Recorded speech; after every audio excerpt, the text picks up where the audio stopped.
एक दिन गौतम बुद्ध अपने शिष्यों के साथ एकदम शांत बैठे हुए थे। उन्हें इस प्रकार बैठे हुए देख उनके शिष्य चिंतित हुए कि कहीं वे अस्वस्थ तो नहीं हैं। एक शिष्य ने उनसे पूछा कि आज वह मौन क्यों बैठे हैं, क्या शिष्यों से कोई गलती हो गई है। इसी बीच एक अन्य शिष्य ने पूछा कि क्या वह अस्वस्थ हैं, पर बुद्ध मौन रहे।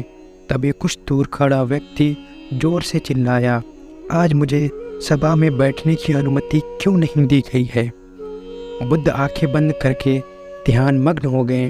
वह व्यक्ति फिर से चिल्लाया, मुझे प्रवेश की अनुमति क्यों नहीं मिली। इसी बीच एक उदार शिष्य ने उसका पक्ष लेते हुए कहा कि उसे सभा में आने की अनुमति प्रदान की जाए। बुद्ध ने आंखें खोली और बोले, नहीं, वह अछूत है, उसे आज्ञा नहीं दी जा सकती। यह सुन शिष्यों को बड़ा आश्चर्य हुआ।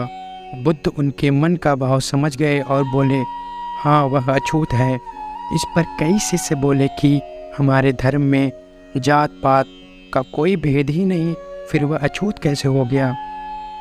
तब बुद्ध ने समझाया, आज वह क्रोधित होकर आया है। क्रोध से जीवन की एकाग्रता भंग होती है।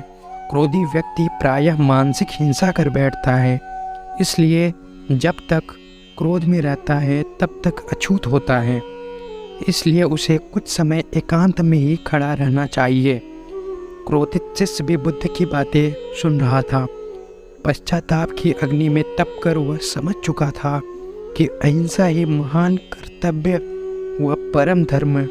वह बुद्ध के चरणों में गिर पड़ा और कभी क्रोध न करने की शपथ ली। आशा यह कि क्रोध के कारण व्यक्ति अनर्थ कर बैठता है और बाद में उसे पश्चाताप होता है। इसलिए हमें क्रोध नहीं करना चाहिए। असल मायने में क्रोधित व्यक्ति अछूत होता है और उसे अकेला ही छोड़ देना चाहिए। क्रोध करने से तन मन धन तीनों की हानि होती है।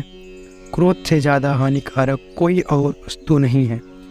बुद्ध ने कहा भी है, क्रोध को पाले रखना गर्म कोयले को किसी और पर फेंकने की नीयत से पकड़े रहने के समान है।